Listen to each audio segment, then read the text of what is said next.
In the year 2345, Earth's skies were filled with silver ships that could cross the solar system in days. Humanity had spread to colonies on Mars, Europa, and Titan.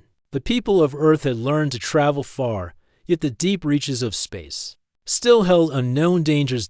Inside the United Earth Defense Command building in New Geneva, Commander Ross stood before a long table.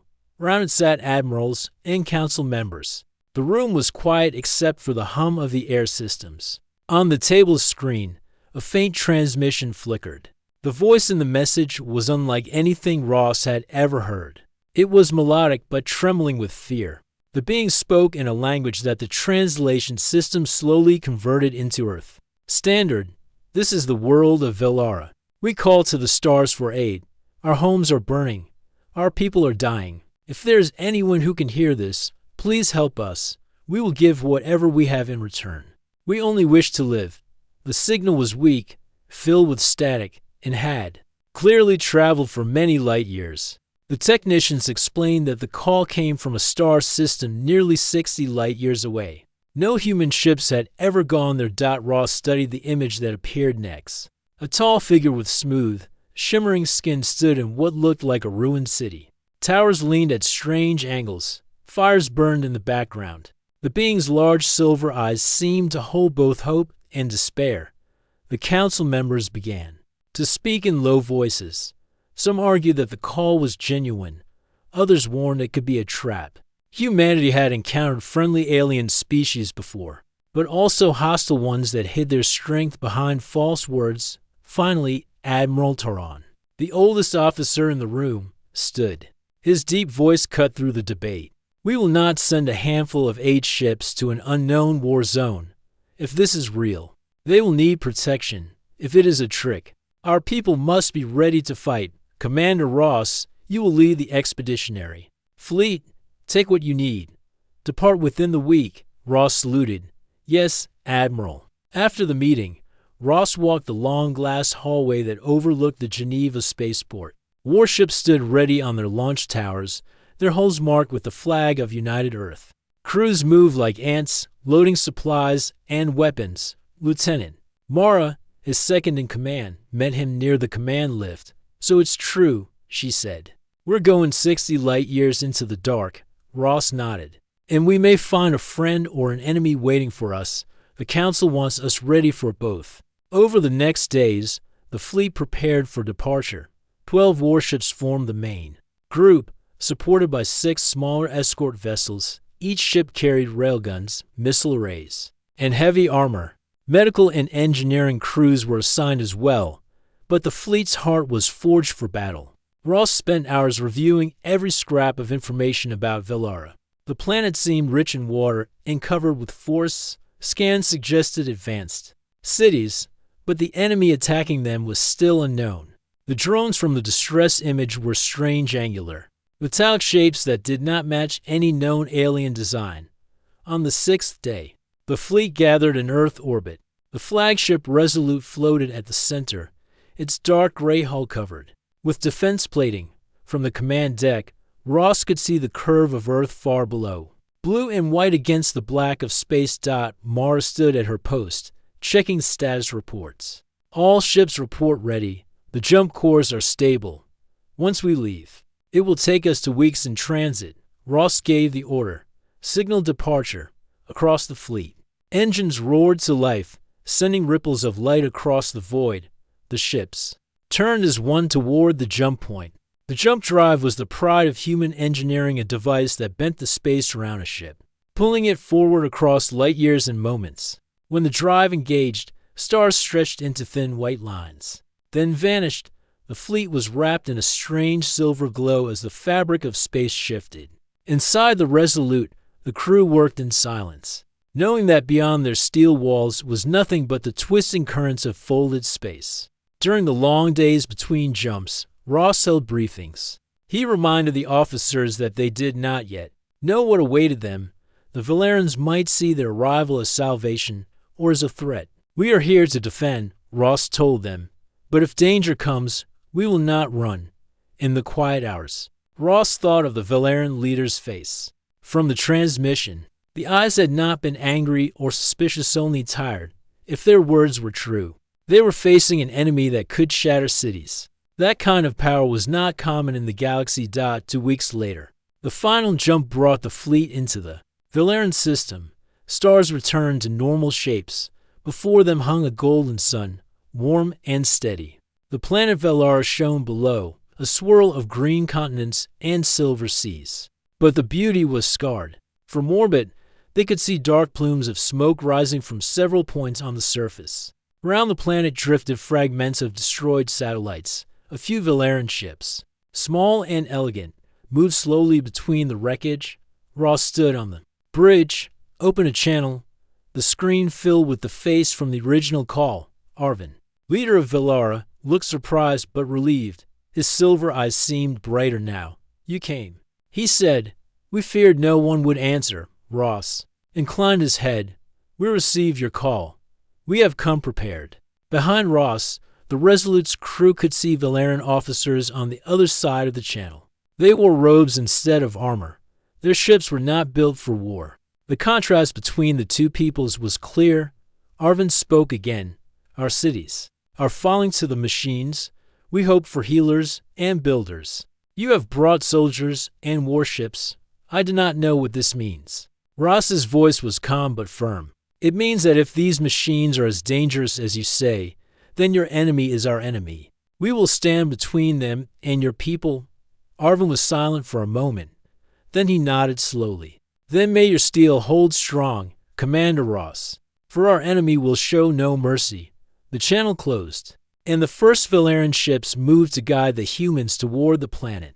The fleet began its slow descent into orbit, their engines casting bright trails of light. Ross looked at Mara. "We are not here just to help," he said quietly. "We are here to make sure no one ever thinks humanity is too far away to defend its friends." The fleet moved into formation above Valara, and below them, the war-torn world waited.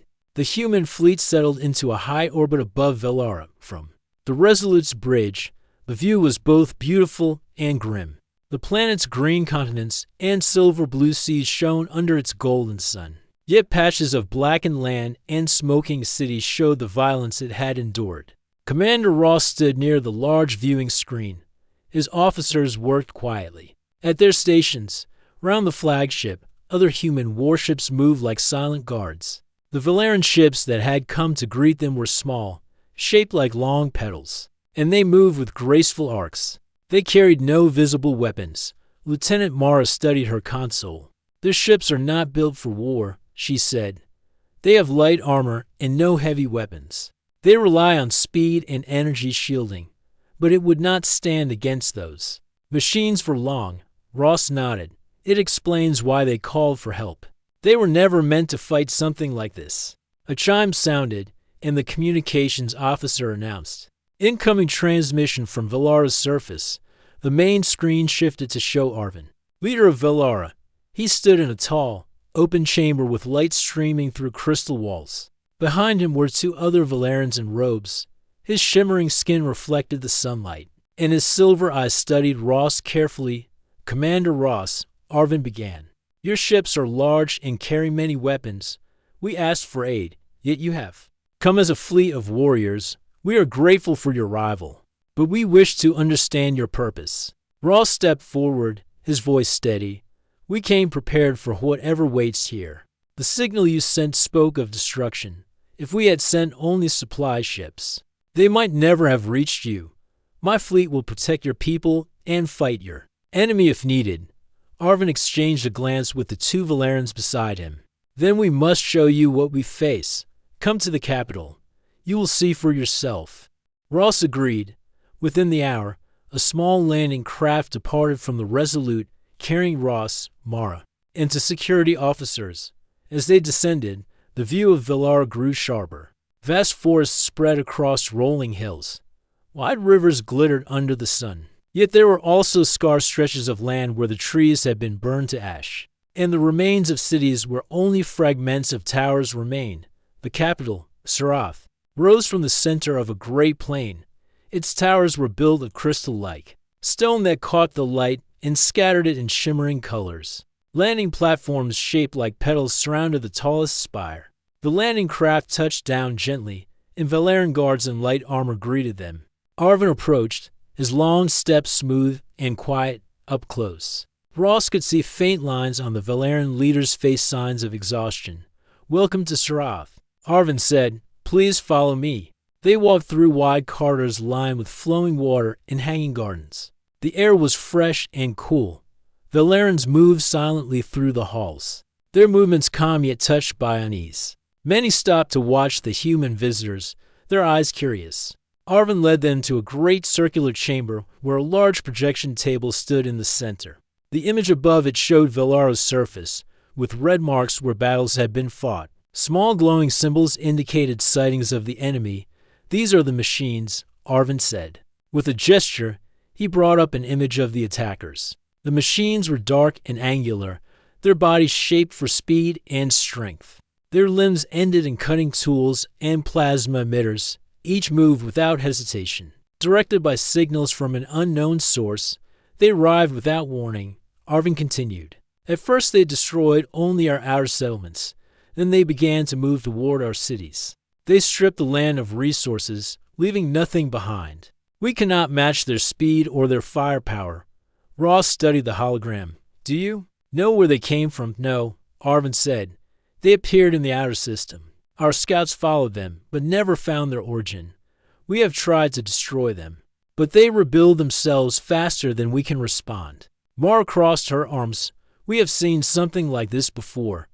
Machines without a home, moving from system to system, taking what they want." Arvin's eyes darkened slightly. "Then you understand our fear. If they are not stopped, Valara will be nothing but ash." Ross looked at the map again. "We will set up a defense line around your capital and major cities. My ships will intercept any incoming forces before they reach you. But we will also need to find where they are coming from." "That will not be easy," Arvin said. "They hide their origin well." Ross stepped closer to the table. "We will find them." The meeting ended with an agreement. The Valerans would share all known data on the machines. The humans would begin defensive patrols immediately. As Ross and Mara returned to the landing craft, they noticed groups of Valeran citizens watching from a distance. Some seemed hopeful, others wary. Once they were back aboard the Resolute, Ross gathered his officers. "The Valerans are not prepared for this fight. We are their wall now. We need to scout the edges of this system and watch for any movement." The fleet divided its ships into patrol groups. Some stayed in close orbit around Valara, ready to respond within minutes. Others moved outward to the asteroid belt and the far edges of the system. 2 days later, one of the outer patrols sent back a report. A massive formation of the machines had been detected near a small moon in the outer belt. They were stripping its surface for resources, breaking the rock into smaller pieces and feeding the material into large processing units.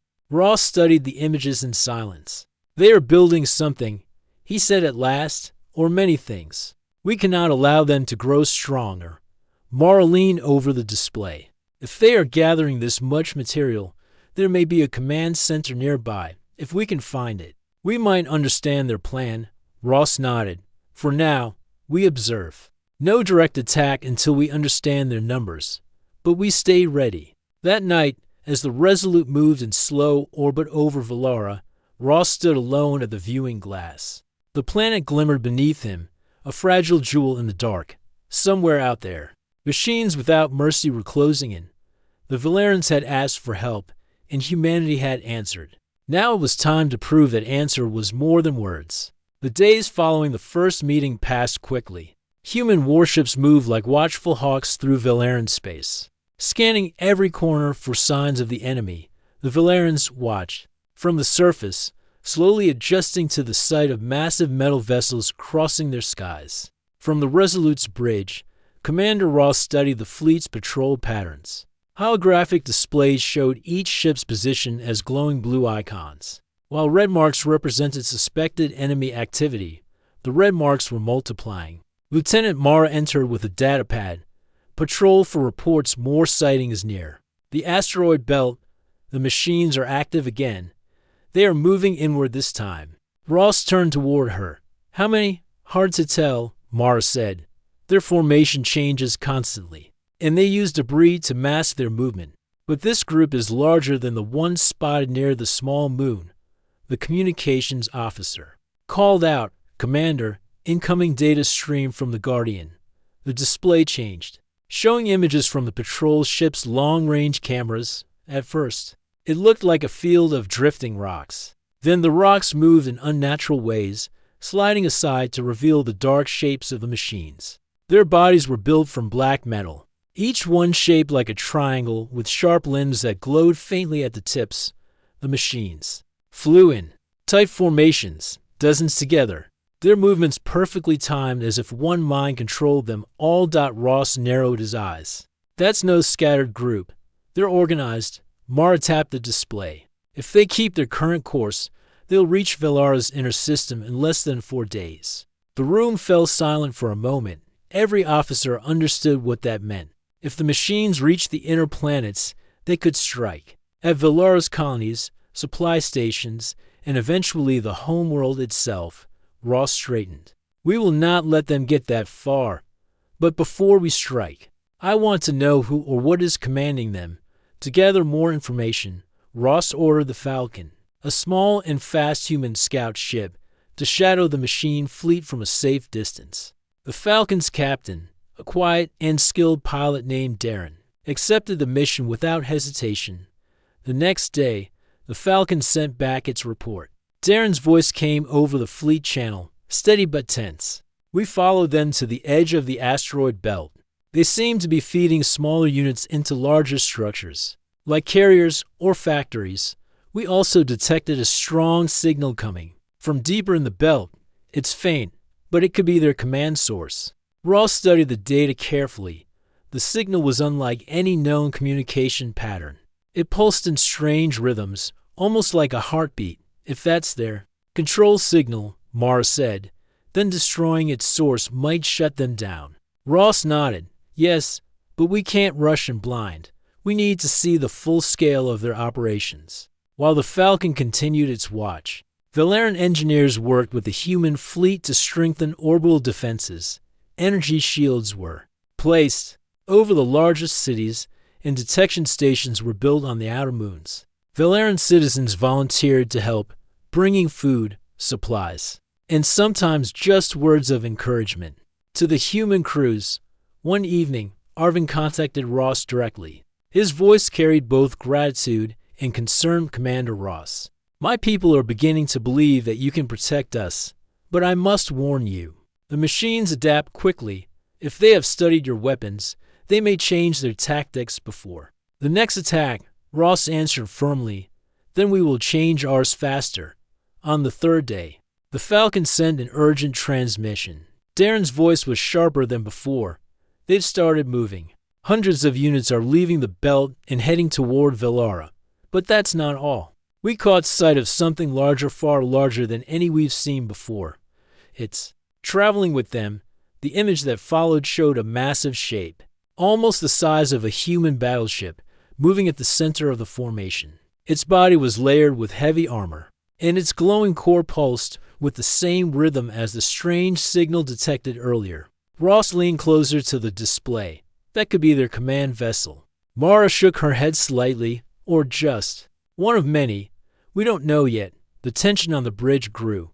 Officers exchanged quick looks, knowing that the fleet's first real battle might be only days away. Ross ordered the Falcon to break off and return to the main fleet.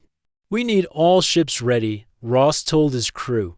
If they want Velara, they'll have to go through us first. The next morning, the human fleet assembled in a defensive ring above the planet. Warships took positions that allowed overlapping fields of fire, and smaller escorts prepared to intercept fast-moving units. The Velarans watched from the ground, seeing their sky filled with human steel from orbit. The machine fleet was now visible on long-range scanners. Their approach was slow but steady. The large command-like vessel stayed in the center, surrounded by a swarm of smaller units. Ross addressed the fleet over the comm channel. We do not know why they are here, but we know what they have done. They have burned cities and stripped worlds. Today, they will find out that Velara is not undefended. Today, They will meet humanity. Mara stepped up beside him. Enemy distance, 12 million kilometers, and closing. Ross kept his gaze on the tactical display. Hold positions. Let them come closer. We fight on our terms, not theirs. The machines entered the outer defensive zone hours later. The first wave of smaller units broke off and began to accelerate toward the fleet. They moved in perfect unison, each matching the other's speed and angle. The sight was unsettling. There was no hesitation, no error, only relentless advance on. The Resolute's bridge, the atmosphere was sharp with focus. Weapons officers tracked targets. Engineers monitored shield output. The hum of the ship's systems filled the silence between orders. Mara called out, "First wave will reach us in 6 minutes." Ross gave the command, "All ships, prepare to engage on my signal."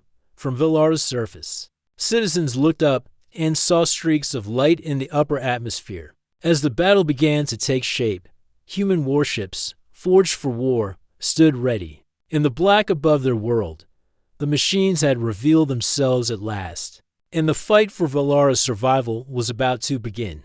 The machines swarmed across the final distance in silence. No signals, no warnings. No demands, only motion. Hundreds of dark shapes glided through space, their sharp limbs cutting through the light of Vellara's sun. The large command-like vessel remained in the center, pulsing with a faint red glow from the bridge of the Resolute. Commander Ross stood at the center of the command deck. The tactical display filled the room with blue and red icons. His voice was calm but carried the weight of steel. "All ships, prepare to engage.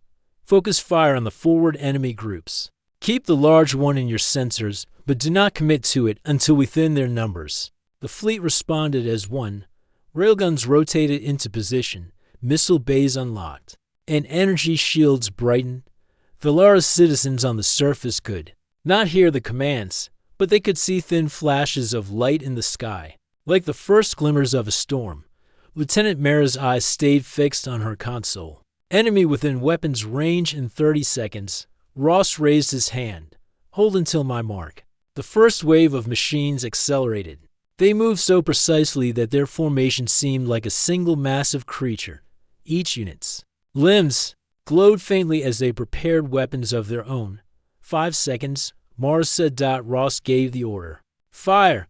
The fleet lit the darkness with fire and steel. Railgun rounds ripped forward at tremendous speed, smashing into the leading machine.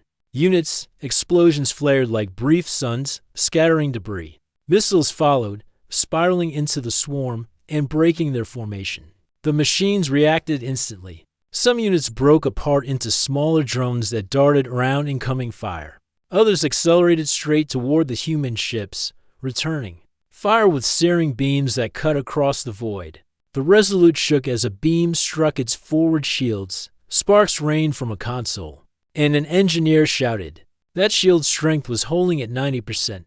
Mara's voice was steady. "Frigates, Vigil and Horizon reporting moderate damage but still in the fight." Ross's gaze stayed on the large enemy vessel in the center. It was not firing much, but it stayed perfectly positioned, as if directing the smaller units.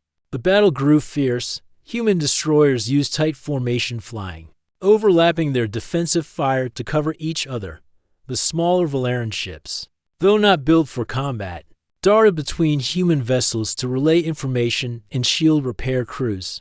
On the starboard side, the spearhead took a direct hit to its engines. The ship spun for a moment before stabilizing. Its captain's voice came over the comm. "We're still here, Commander. Weapons online." Ross responded instantly. "Hold your position. Spearhead, do not fall back unless ordered." The enemy swarm adjusted again, concentrating their attacks on the weaker ships. Ross saw the pattern at once. "They're trying to open a gap. Close formation Delta 2. Do not give them space." The human ships moved with practiced discipline. Gaps closed, shields overlapped, and the line held firm. Every time the machines tried to punch through, they were met with concentrated fire. Suddenly, the large enemy vessel pulsed brighter, and dozens of new drones launched from its hull. These units were different, sleeker, faster, and armed with heavy plasma projectors. They darted toward the human line with frightening speed. Mara called out, "New enemy type incoming. 30 seconds to contact." Ross knew they could not allow these new drones to reach the fleet. All forward missile batteries target the newcomers. Frigates, break pattern, and intercept. Explosions lit the darkness again as missiles tore through the incoming drones, but some still made it through. The Guardian took a direct hit to its port side, losing 2 of its weapon mounts. Another drone smashed into the Falcon's shields, sending a ripple of blue energy across its hull. Despite the damage, the fleet's firepower began to tell. The number of enemy units in the first wave dropped sharply. Wreckage floated through space, glowing faintly as it cooled.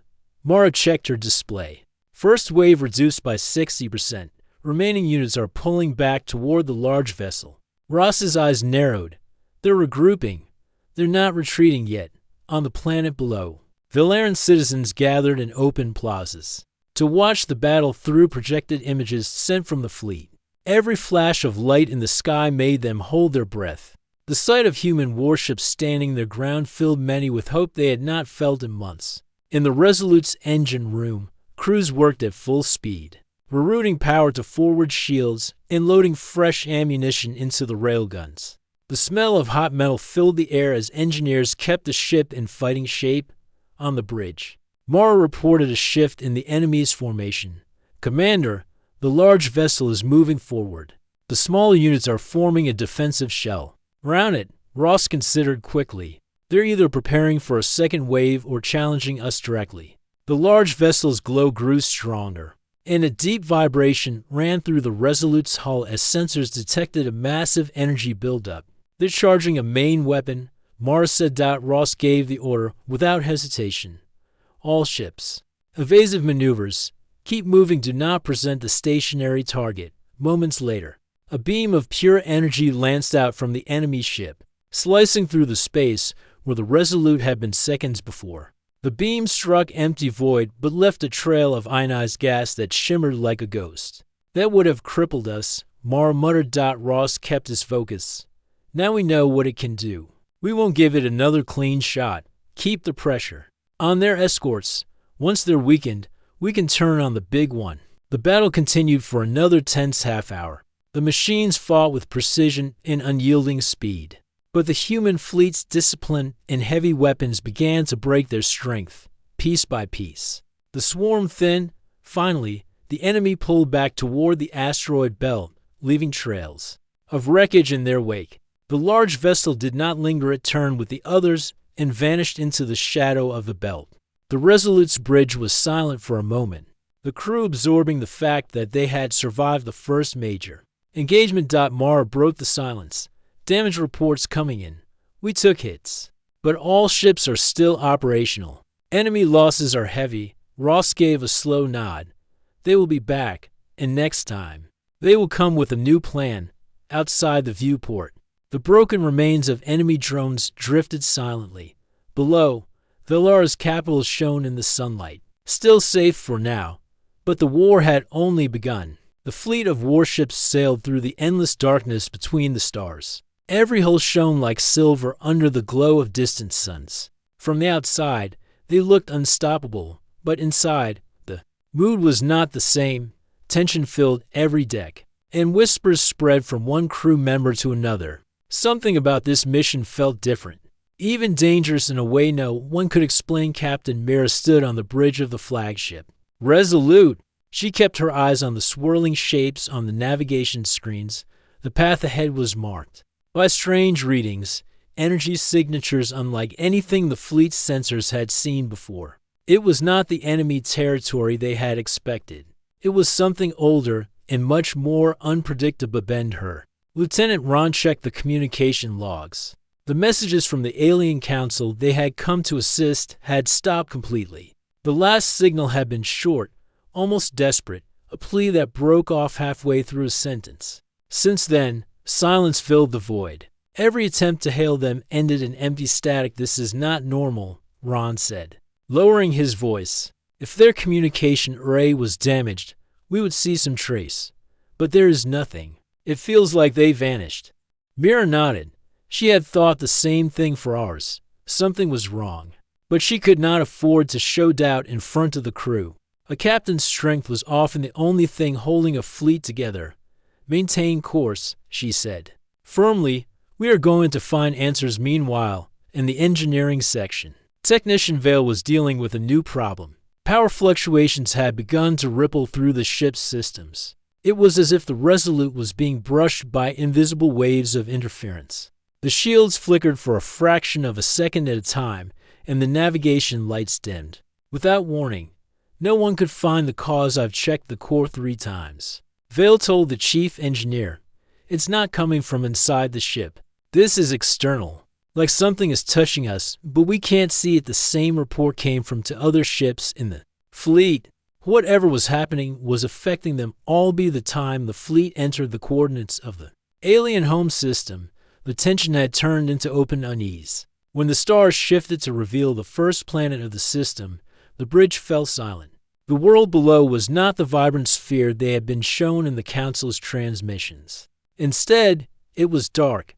The oceans were black and still. The continents were covered with lifeless gray plains. No cities lit up the night side. "And no ships moved in orbit." "It's dead," Ron whispered, almost as if speaking louder would make it worse. Samira ordered a full scan. The sensors confirmed what they were seeing. No life signs, no energy signals. The entire planet was silent. Yet the records from only a month ago had shown billions of inhabitants and a thriving civilization. Whatever had happened here had happened fast. Other captains joined the flagship's command channel. Each voice carried a mix of disbelief and suspicion. Admiral Thorne, leader of the fleet, spoke last. "This is no ordinary attack. Prepare for a deeper search. Deploy probes to every planet in the system. We will find the truth." As the fleet began its survey, the ships detected fragments of alien vessels drifting through space. Some were shattered beyond recognition. Others were covered in strange scorch marks, as if they had been burned by a weapon the humans had never seen before. The damage did not match any known species technology. In the hangar bay of the Resolute, a small team prepared to board one of the drifting wrecks. The ship was barely holding together, its metal skeleton exposed to the vacuum as they floated. Inside, their light swept over the walls. Symbols were burned into the surface, jagged lines and spirals that seemed to twist when looked at directly. None of them matched the written language of the aliens. Who had sent the distressed colony of the soldiers? Jarn reported back to the bridge. No bodies. No signs of struggle. "It's like the crew just left." Mira listened in silence, her mind racing. She remembered the strange energy readings on the way here, the interference, the sudden loss of communication, and now an entire planet emptied of life. Something connected these events, but the pattern was still hidden. Later that night, Mira stood alone in her quarters, looking at the star map. She traced the fleet's path with her finger. A shadow seemed to hang over certain points along the route, invisible to the naked eye but felt deep in her thoughts. She realized that the enemy might not be waiting for them ahead. It might have already been moving alongside them all this time. The next morning, Admiral Thorne called a private meeting with all senior officers. The probes had returned from their scans.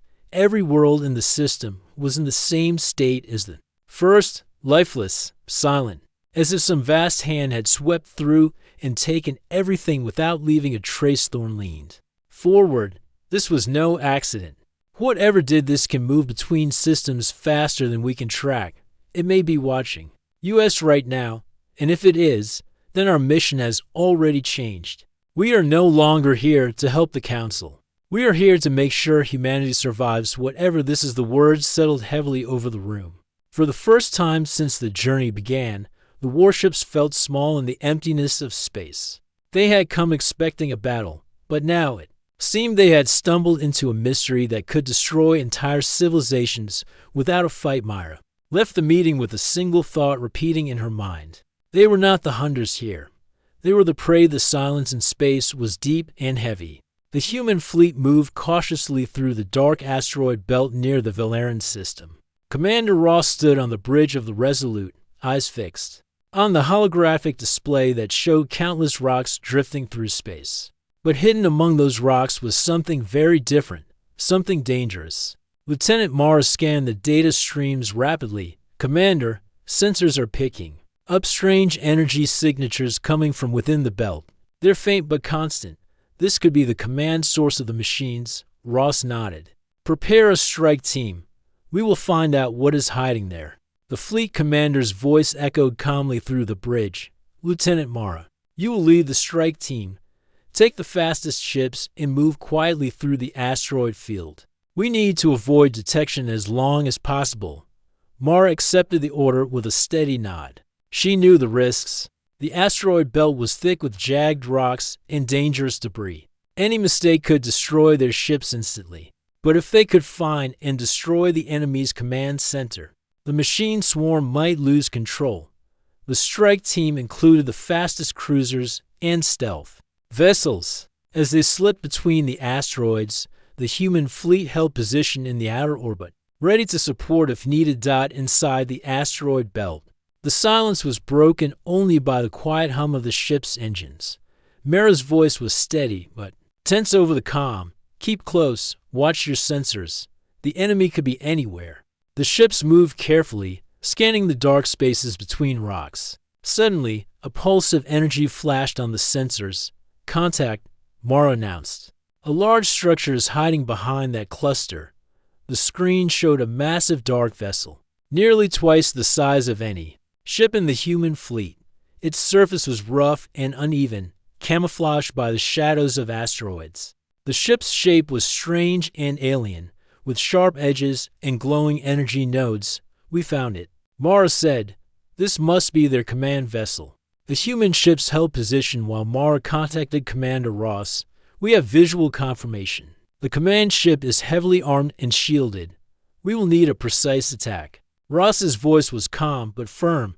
You have full authority to engage when ready. Our fleet will keep watch and provide support if you need it.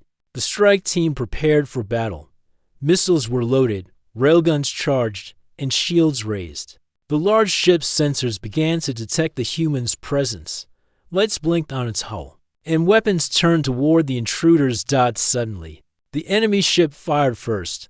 Bright beams of energy shot from its forward guns, cutting through space toward the human cruisers. Mara's ships twisted and turned, dodging the blasts as they closed in. Return fire, Mara ordered. The fleet unleashed a barrage of missiles and railgun rounds. Explosions bloomed across the command vessel's hull, but its shields held strong. The fight grew intense. The command ship released swarms of smaller drones that attacked Mara's ships. The strike team fought fiercely, blasting the drones from the sky while trying to keep the main target in their sights. Inside the Resolute, Ross watched the battle unfold on the tactical display. Hold steady, he told the fleet. The strike team needs time to finish the job. After tense minutes, the command vessel's shields began to flicker. A lucky missile found a weak point in the hull, causing a fiery explosion that rocked the enemy ship. Mara seized the chance. All firepower concentrated on the breach. The strike team focused every weapon on the damaged section. The enemy ship shuddered as more explosions tore through it. Then, suddenly, the command vessel's energy core detonated in a massive blast that lit up the asteroid field. The shockwaves sent nearby asteroids spinning, and fragments of the command ship scattered through space. Mara's ships pulled back quickly, avoiding the debris. Back on the Resolute, the bridge erupted in cheers. Command vessel destroyed, Mara reported. The enemy swarm should lose control now. Ross allowed himself a small smile. Good work, Lieutenant. Return to the fleet. As the strike team returned, the human fleet scanned for changes. The machine's formations grew disorganized. Drone units stopped moving in perfect sync and began drifting apart. The deadly precision that had made them so dangerous was breaking down. Yet Ross knew the fight was not over. They will regroup, he warned. This victory is only the beginning. On Velara's surface, the citizens watched the signs of hope. The warships above gave them new strength, but their homes still lay in ruins. Arvin, the Velaran leader, contacted Ross once again. Commander, your arrival has changed the fate of our world. We are grateful, but there are more dangers ahead. We will need your strength if Velara is to survive. Ross replied with steady resolve. We will not abandon you. Together, we will face whatever comes. The battle to save Valara was far from over, but the humans had shown their true nature. Warriors not just for themselves, but for others. Their warships had come not to conquer, but to protect the silence after the destruction of the enemy command ship was both a relief and a warning. Commander Ross stood on the Resolute's bridge, watching the scattered remains of the machine fleet slowly lose order. Their deadly precision was gone, replaced by confused movements and hesitation. The fleet was vulnerable now, but the war was not over. Lieutenant Mara checked the status reports. Enemy drones are retreating, but new signals show small groups trying to form new formations. They are still dangerous, Ross nodded. We finish this now before they can regroup. Prepare for a final push. The fleet moved together, forming a tight offensive line. Warships fired their weapons with steady rhythm, targeting the retreating machines. Explosions lit the dark space like distant stars bursting. Below, on Valara, the people watched with hope in their eyes. The sky above them was filled with the fire of battle, but it was a fire fighting for life, not destruction. The human warships had become a symbol of strength and protection. Arvin, the Valerian leader, spoke to his people in a broadcast. Today, we see the courage of new allies. These humans have not come to conquer, but to defend. Together, we will rebuild and protect our world. The human fleet chased the enemy into the far reaches of the asteroid belt. The machines, without their command ship, lost their coordination. Small groups were picked off one by one. The once feared swarm became a scattered threat. On the Resolute, Ross allowed himself a moment of quiet pride. This is what humanity can do when it stands for more than itself. Lieutenant Mara smiled. We came because they asked for help, and we brought strength. But the victory came with a price. Several human ships carried damage, and crew members had been lost in the battle. The cost was heavy, but the cost of failure would have been far worse. As the fleet regrouped near Valara, engineers began repairs, and doctors treated the wounded. The bond between the humans and Valarans grew stronger with each passing hour. In a meeting on the Resolute, Ross and Arvin spoke face to face for the first time without screens or translations. You saved us from destruction, Arvin said, his voice filled with respect. Ross shook his hand firmly. We could not stand by while an innocent world was destroyed. This is what we do. Together, they planned for the future. Valara would rebuild with help from human technology and knowledge. The fleet would remain nearby, ready to defend if the enemy returned. But more than that, a new alliance was born, not just between species, but between hearts and minds. The machines that had threatened Valara were defeated, but the universe was still vast and full of unknown dangers. Humanity had proven it could face these dangers not alone, but with others. As the stars shone bright above them, Ross looked out once more. The warships were not just machines of destruction anymore. They were symbols of hope. The dawn of a new era had arrived.